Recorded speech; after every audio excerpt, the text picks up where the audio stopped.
आज हम इस वीडियो में अनुपात और समानुपात से संबंधित प्रश्नों के बेसिक को समझेंगे कि इसमें किस प्रकार के प्रश्न बनाए जाते हैं।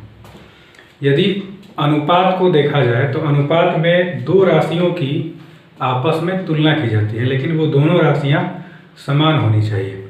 जैसे दो वस्तुओं के द्रव्यमान की आपस में तुलना की जा सकती है, या दो विभिन्न प्रकार के पैसे की आपस में तुलना की जा सकती है। इसी प्रकार से अन्य कई प्रकार के राशियों की आपस में तुलना करके अनुपात का मान निकाला जाता है, लेकिन अनुपात में दोनों राशियां जो होती हैं वो समान होती हैं। समानुपात में होता क्या है कि चार राशियां होती हैं। यदि उनमें से दो राशियां आपस में एक समान हो जाए, उन दोनों राशियों का अनुपात यदि एक समान हो जाए, तो उस स्थिति में उन चारों राशियों को हम आपस में समानुपात कहते हैं। यानी कि उन चारों राशियों में यदि आपस में एक विशेष प्रकार का अनुपात हो तो हम उन राशियों को समानुपात कहते हैं। अब यदि हम दो राशियों का अनुपात निकालें, जैसे मान लीजिए हमारे पास दो राशियां हैं, एक है 12 और एक है 15। इन दोनों राशियों के अनुपात को हम लिखने के दो तरीके अपना सकते हैं। पहला है, इसमें हम लिखेंगे 12:15। इसमें दो बिंदु दिया जाता है अनुपात के चिन्ह में, और दूसरा कंडीशन है कि इसको हम बटा में लिख लेंगे। तो यहाँ पे ध्यान रखना है कि हमें पहली राशि से दूसरी राशि के साथ अनुपात निकालना है, या दूसरी राशि से पहली राशि के साथ अनुपात निकालना है। यदि हमें पहली राशि से दूसरी राशि के साथ अनुपात निकालना हो तो पहली राशि को पहले और दूसरी राशि को हम बाद में लिखेंगे।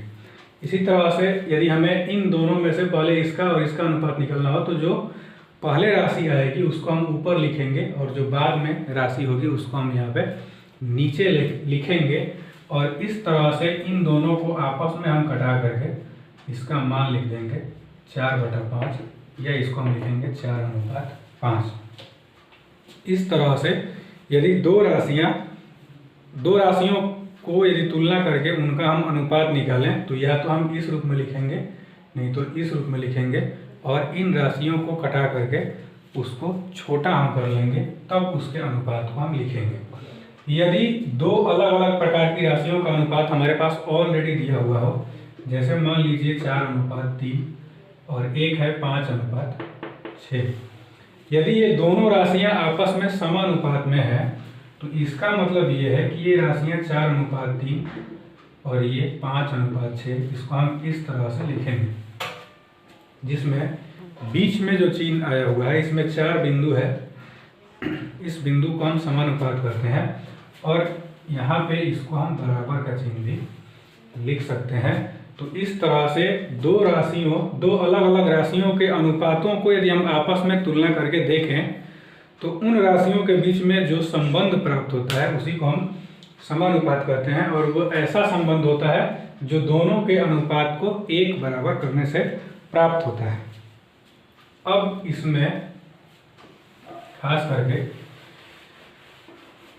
समानुपात से जुड़े प्रश्नों को यदि हम देखें तो समानुपात का बेसिक नियम ये है कि यदि कोई चार राशि हो हमारे पास A, B, C और D, ये चारों राशियां यदि समान अनुपात में हो तो इसका मतलब ये है कि A:B समानुपात C:D यहाँ पे होगा। और इसका मतलब ये है कि यहाँ पे हम लिख सकते हैं A/B = C/D, क्योंकि अनुपात का मतलब यहाँ पे होता है बटा। इस स्थिति में देखें तो हम इसमें तिरछा तिरछी गुना करते हैं। तिरछा तिरछी गुना करने के बाद हमारे पास प्राप्त होता है AD, और ये यहाँ पे प्राप्त हो जाता है 20। इसका मतलब ये है कि यदि चार राशियां एक दूसरे के समान अनुपात में हो तो पहली और अंतिम राशि का जो गुणनफल होगा वो दोनों बीच वाली राशि के गुणनफल के यहाँ पे बराबर होगा। इस आधार पर यदि हम किसी खास मान को निकालना चाहें, जैसे मान लीजिए यहाँ पे 3:4 है और यहाँ समानुपात यहाँ पे दिया गया है 5:1 है। इस स्थिति में यदि हम x का वैल्यू निकालना चाहें तो उस स्थिति में हम क्या करते हैं कि इसके शुरू वाले और अंत वाले दोनों राशि को आपस में गुना करते हैं, इसका मान जो होगा वो बीच वाली राशि के गुणनफल के बराबर होगा। और इस तरह से हम लिख सकते हैं कि ये जो मान है वो आ गया 20/3। इसी तरह से समानुपात में यदि 3 राशियां दी गई, 4 राशियां दी गई हों और उनमें से कोई एक राशि को लुप्त कर दिया जाए, तो उस स्थिति में इस सूत्र का इस्तेमाल करते हुए हम उस राशि का मान निकाल सकते हैं। अब यहाँ पे हम देखेंगे अनुपात से संबंधित कुछ बेसिक प्रश्न और उनको कैसे हम हल करते हैं उसको समझेंगे। यहाँ पे पहला जो प्रश्न दिया गया है वो यहाँ पे दिया गया है कि x अनुपात y इज इक्वल टू 3/2 और y अनुपात z इज इक्वल टू 4/5 हो, तो इसमें पूछ रहा है कि a अनुपात b अनुपात c और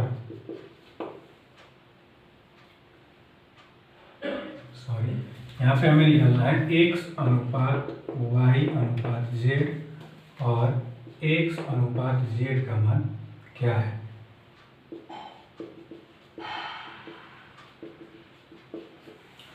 इस प्रकार का कोई भी प्रश्न यदि दे तो उस स्थिति में उसका मान कैसे हम निकालते हैं, आइए देखते हैं। सबसे पहले हम क्या करेंगे कि x अनुपात z का वैल्यू यहाँ से निकालेंगे, या इसका भी हम निकाल सकते हैं। तो उस स्थिति में जो मान दिया गया है उसको हम एक विशेष विधि द्वारा यहाँ पे लिखेंगे। इन मानों को आपस में लिखने के बाद यहाँ पे अब हमें देखना है कि आखिर हमें x अनुपात y अनुपात z का वैल्यू कैसे प्राप्त करना है। तो यहाँ पे इस मान को लिखते समय हमें एक चीज़ ध्यान रखना है कि यहाँ पे y के नीचे ही हमें y को लिखना है। अब इस स्थिति में हम क्या करेंगे कि x को x यहाँ से ले लेंगे, इन दोनों से हम y ले लेंगे केवल, और यहाँ पे हम ले लेंगे z। फिर इस 4 को उठा करके इन दोनों में हम गुना कर देंगे, तो ये यहाँ पे हो जाएगा 12 और ये होगा 8। फिर क्या करेंगे, ये गुना होने के बाद अब हम यहाँ से इस 2 को उठाएंगे और केवल लास्ट में इसे गुना कर देंगे, तो ये होगा 10। यहाँ पे कंडीशन को ठीक से समझने की आवश्यकता है। इसके पहले मान को इन दोनों मानों से हम गुना करते हैं बारी बारी से, फिर इसका अनुपात लिख देंगे। फिर इसके दूसरे मान को उठा करके इसके अंतिम मान के साथ हम गुना करके इन तीनों का अनुपात निकाल लेते हैं, जो x अनुपात y अनुपात z का अनुपात है। यदि हम चाहें तो इन तीनों को और छोटा करके लिख सकते हैं, यदि कटे तो ये तीनों मान जो है वो 2 से कैंसिल हो जाएंगे, तो ये होगा 6, ये होगा 4 और ये होगा 5। तो इस तरह से इसका जो मान आएगा वो आ जाएगा 6:5 और ये x y और z का आपस में अनुपात है। इसके अलावा यदि हम इसका मान निकालना चाहें, x अनुपात z का वैल्यू आखिर क्या होगा, तो उस स्थिति में क्या करेंगे कि हमें पता है कि x अनुपात y का जो मान आता है वो यहाँ पे आता है x/y, और y अनुपात z को हम लिख सकते हैं यहाँ पे y/z, और इन दोनों को आपस में हम गुना कर लेंगे, तो ये हो जाएगा 3/2 और ये जो होगा वो यहाँ पे हो जाएगा 4/5। अब यहाँ से y कैंसिल हो गया, ऊपर बचा केवल x, नीचे बच गया यहाँ पे z, और इससे ये कैंसिल होगा, तो ये हो गया 6/5। तो इसका जो अनुपात है वो आ गया x अनुपात z इक्वल टू 6/5। अब ये जो मान आया इसको हम इस विधि से निकाल सकते हैं। इसके अलावा यदि हम चाहें तो इस मान को अन्य दूसरी विधियों के द्वारा भी निकाल सकते हैं। दूसरी विधि इसमें ये है कि यहाँ पे ये जो हमारा मान प्राप्त हुआ है x अनुपात y अनुपात z, इस मान में हमें x का मान और y का x का मान और z का अनुपात हमें यहाँ से ले लेना है। तो हमारे पास x अनुपात z का जो वैल्यू आएगा वो यहाँ पे आ जाएगा 6:5, जो इसका सही उत्तर होगा। अब हम इसके दूसरे प्रश्न को यदि हम देखें तो दिया गया है, मान लीजिए a अनुपात b बराबर 3:4, b अनुपात c बराबर मान लीजिए दिया गया है 5:6, c अनुपात d का मान लीजिए दिया गया है 1:2। तो यहाँ पे हमसे पूछ रहा है A अनुपात B अनुपात C अनुपात D का मान और A अनुपात D का मान हमें निकालना है कि इनका मान क्या होगा। तो उस स्थिति में हम क्या करते हैं कि सबसे पहले इन दोनों को यदि हम सजाएंगे तो ये होगा 3 अनुपात 4 और यहाँ पे कर देंगे B अनुपात C, ये होगा 5 अनुपात 6। पहले दो मान आपस में सजा करके A अनुपात B अनुपात C का वैल्यू हम यहाँ पे निकालते हैं पीछे वाले प्रश्न की तरफ। तो ये वाला होगा A अनुपात B अनुपात C इज इक्वल टू, इस 5 को हम इन दोनों में गुना करेंगे तो ये होगा 15 और ये हो जाएगा यहाँ पे 20 और इस 4 को उठा करके हम केवल 6 से गुना कर देंगे तो ये यहाँ पे हो जाएगा 24। अब यहाँ पे हम देखें तो ये मान जो है वो कटेगा नहीं, तो ये A अनुपात B अनुपात C का अनुपात जो है हमारे पास आ गया 15 अनुपात 20 अनुपात 24। अब हमें क्या करना है कि थर्ड वाला जो है C अनुपात D, इसको आपस में हम यहाँ पे गुना करेंगे तो ये दिया गया है 1 अनुपात 2। यहाँ पे ध्यान रखना ये है कि इसको लास्ट से हमें लिखना है और यहाँ पे C के नीचे C लिखना है। इसके बाद यदि हम चाहें तो यहाँ पे हमारे पास प्राप्त होगा A अनुपात B अनुपात C अनुपात D और यहाँ से इस एक को उठा करके हम तीनों में गुना करेंगे तो ये होगा 15 अनुपात 20 अनुपात 24। फिर इस 24 को उठा करके यदि हम इसमें गुना करें तो ये हो जाएगा 48। जो दिए गए प्रश्न में A अनुपात B अनुपात C अनुपात D का सही उत्तर होगा। अब यदि हम A अनुपात D का मान निकालना चाहें तो उस स्थिति में हम क्या करेंगे कि A अनुपात B को हम लिख सकते हैं A बटा B, B अनुपात C को हम लिख सकते हैं B बटा C, C अनुपात D को हम लिख सकते हैं C बटा D और इन सभी मानों को आपस में हम गुना कर लेंगे। ये होगा 5 बटा 6, ये यहाँ पे हो जाएगा 1 बटा 2। इस तरह से B से B कैंसिल हुआ, C से C कैंसिल हुआ तो हमारे पास ऊपर आ गया A, नीचे बचा D, तो ये है A अनुपात D और ये यहाँ से यदि हम देखें तो इसको हम घटा सकते हैं 2 बार में, तो ऊपर यहाँ पे बच गया 5 और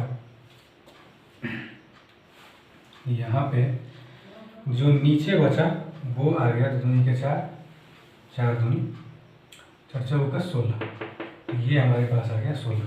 तो A अनुपात D का वैल्यू जो हमारे पास प्राप्त हुआ वो आ गया 5 अनुपात 16। अब यदि हम चाहें कि इस मान को शॉर्टकट में निकालें तो हमें इस मान को देखना है। इस मान में हमारे पास ऑलरेडी A और D इन दोनों का मान ऑलरेडी है यहाँ पे जो है 15 अनुपात 48। तो यहाँ से A अनुपात D का यदि हम मान निकालें तो ये होगा 15 अनुपात 48 और अब इसको यदि हम घटा दें तो ये 3 से कैंसिल होगा, 3 5 15 और 16 3 48 जो होगा 5 अनुपात 16, जो दिए गए प्रश्न का सही उत्तर होगा। अब यहाँ से इसके अगले प्रश्न को हम देखें तो अगला जो प्रश्न है वो इन सबसे थोड़ा सा अलग है। इसमें दिया गया है, ये दिया गया है कि यदि A बटा 3 इज इक्वल टू B बटा 4 इज इक्वल टू C बटा 5 हो तो हमें A अनुपात B अनुपात C का मान निकालना है।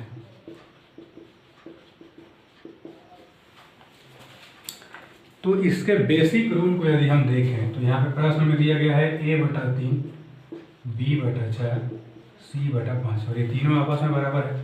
तो यहाँ पे हम कोई अन्य वैल्यू ले लेंगे जो इन तीनों के बराबर हो।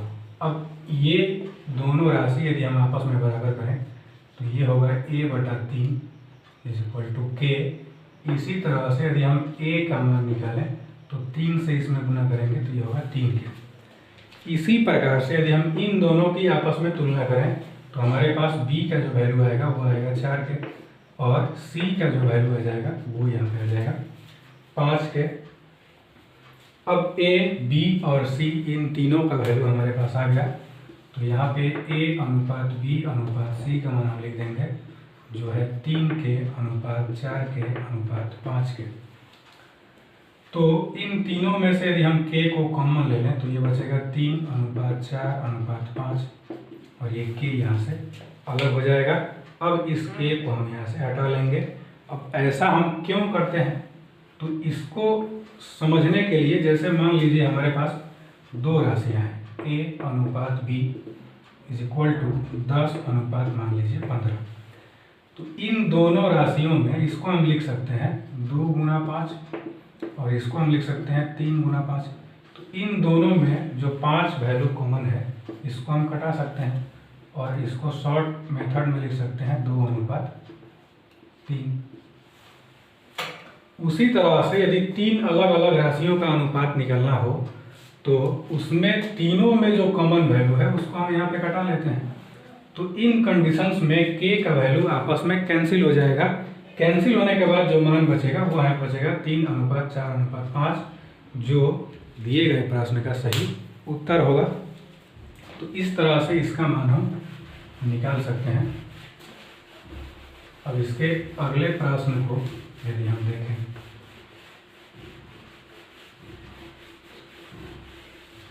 तो अगला जो प्रश्न है वो यहाँ पे दिया गया है, और ये दिया गया है 3a बराबर 4b बराबर 5c। तो a अनुपात b अनुपात c का मान क्या है।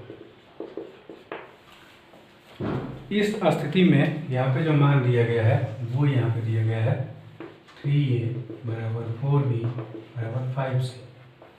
इन तीनों मानों के आधार पर हमें a अनुपात b अनुपात c का मान यहाँ से निकालना है। तो इसको हम k के बराबर ले लेंगे, और इन दोनों की आपस में यदि हम तुलना करें तो ये होगा 3a बराबर k। इस तरह से a का वैल्यू यहाँ पे हमारे पास जो आएगा वो आएगा k बटा 3। इसी तरह से इन दोनों की यदि हम आपस में तुलना करें तो b का मान आएगा k बटा 4। इन दोनों की आपस में हम तुलना करें तो c का मान आएगा k बटा 5। इस स्थिति में यदि हम a अनुपात b अनुपात c का मान निकालें तो ये आएगा k बटा 3 अनुपात k बटा 4 अनुपात k बटा 5। इस प्रकार की कोई भी राशि हो तो इसमें जो कॉमन वैल्यू है उसको हम आपस में कटा लेंगे। यहाँ बचेगा 1 बटा 3 अनुपात 1 बटा 4 अनुपात 1 बटा 5, और यहाँ पे 3, 4 और 5 का हम फिर से एलसीएम निकालते हैं। तो यहाँ पे यदि हम 3, 4 और 5 का एलसीएम निकालें तो ये आ जाता है 60।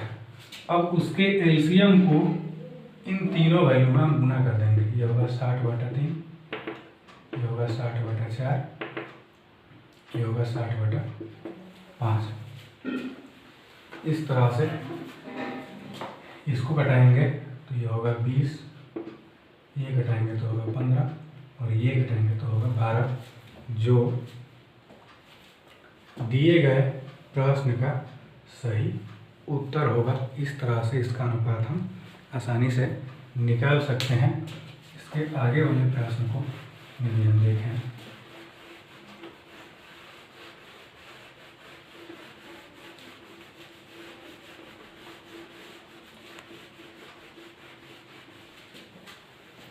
तो इसका आगे वाला जो प्रश्न है वो हमारे पास आया हुआ है, वो यहाँ पे है, दिया गया है x अनुपात y बराबर 4 अनुपात 5 हो तो हमें निकालना है 3x प्लस y अनुपात 5x प्लस 3y का मान।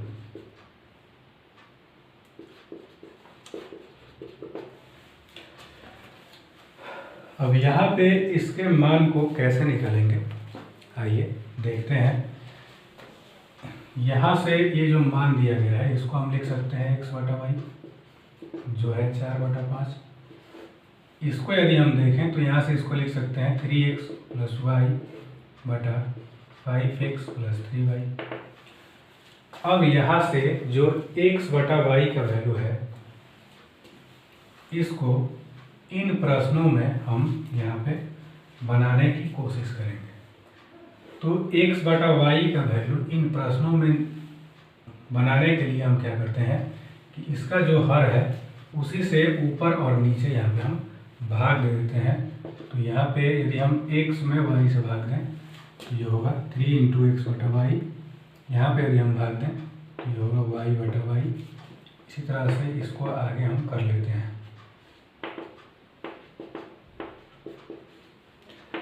अब इन मानों को यदि हम आपस में घटाएं तो ये होगा 3 × x बटा y + 1, ये होगा 5 × x बटा y + 3, क्योंकि यहाँ से y और y ये कैंसिल आउट हो जाएगा। इन मानों में x बटा y का जो वैल्यू आया हुआ है दोनों कंडीशंस में, वो यहाँ पे आया हुआ है 4/5। अब इसके मान को हम यहाँ पे रख देंगे।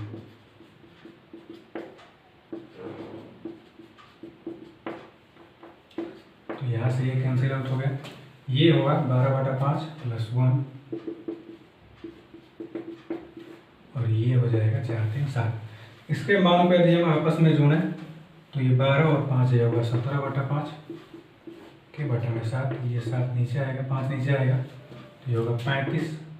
तो होगा 17/35 जो दिए गए प्रश्न का सही उत्तर होगा। अब इसके आगे वाले मानों को यदि हम देखें तो प्रश्नों को यदि हम देखें तो अगला जो प्रश्न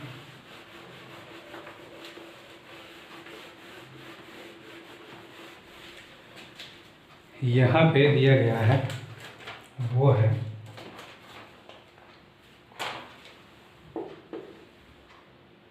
a/b = 2/3 और b/c = 4/5। तो a + b और b + c बटा b + c का मान यहाँ पे हमें निकालना है। अब इसके मान को यदि हम निकालें तो पहले हम क्या करेंगे कि यहाँ से इसके मान को देखेंगे। इसके मान को यदि हम देखें तो उस स्थिति में हमारे पास जो यहाँ पे मान दिया गया है वो यहाँ पे दिया गया है a/b = 2/3। इसमें तिरछा तिरछी यदि हम गुना करें, क्रॉस मल्टीप्लिकेशन, तो यहाँ बचेगा 3a = 2b।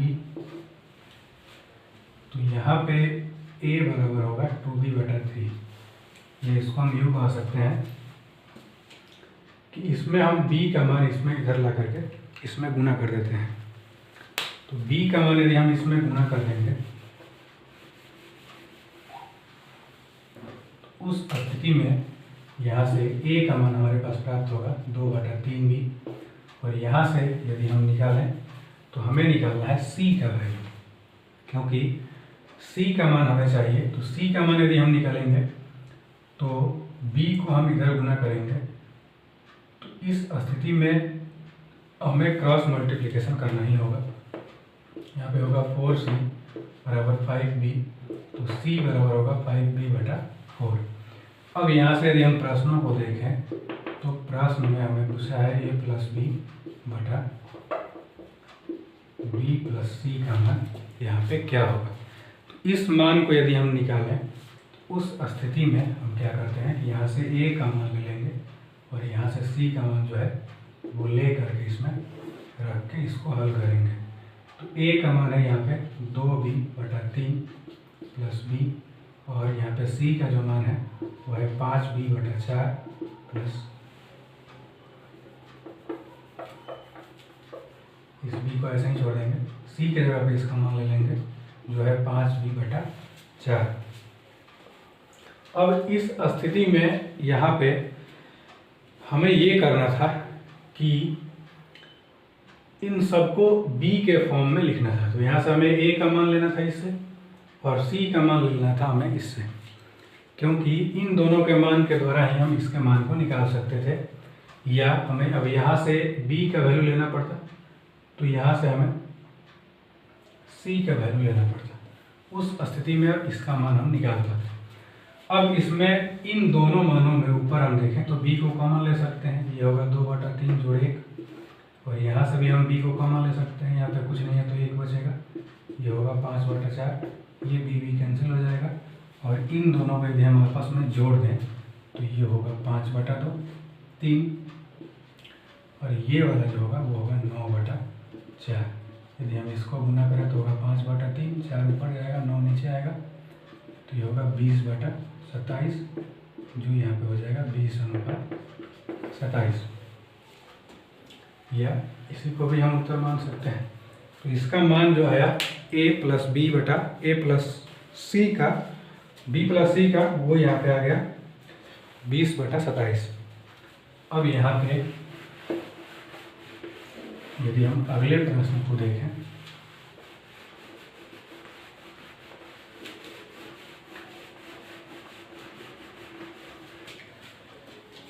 तो हमारे पास अगला प्रश्न जो है इसमें दिया गया है x अनुपात y = 7/3। तो पूछा है कि xy + y² x² - y² का मान क्या होगा।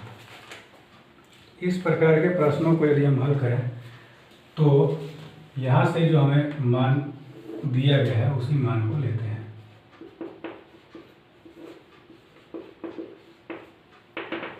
इन मानों को यदि हम लें तो ऊपर यदि हम देखें तो दोनों में से y यहाँ पे कॉमन हो जाएगा, तो ये बचेगा x + y, और यहाँ पे ये जो फॉर्मूला है वो a² + b² के फॉर्मूले पे सेट हो गया, तो ये होगा a + b और a - b। तो यहाँ से जो मान आया वो आ गया x + y × x - y। अब इन दोनों को आपस में हम कैंसिल आउट कर लेंगे, ऊपर बचा y, नीचे बचा x - y। इस मान में यदि हम ऊपर और नीचे y से भाग देते हैं तो हमारे पास मान बचेगा y/y, नीचे होगा यहाँ पे x/y - y/y। तो ऊपर हो जाएगा 1 और नीचे यहाँ पे होगा x/y - 1। तो x/y का हमारे पास ऑलरेडी मान दिया गया है जो है 7/3, तो ये होगा 7/3 - 1, तो इसको घटाएंगे तो ये होगा 4/3, और इस 3 को यदि हम ऊपर लगे जाएँ तो ये होगा 3/4, जो इसका सही उत्तर होगा। इस तरह से इन प्रश्नों को हम आसानी से हल कर सकते हैं।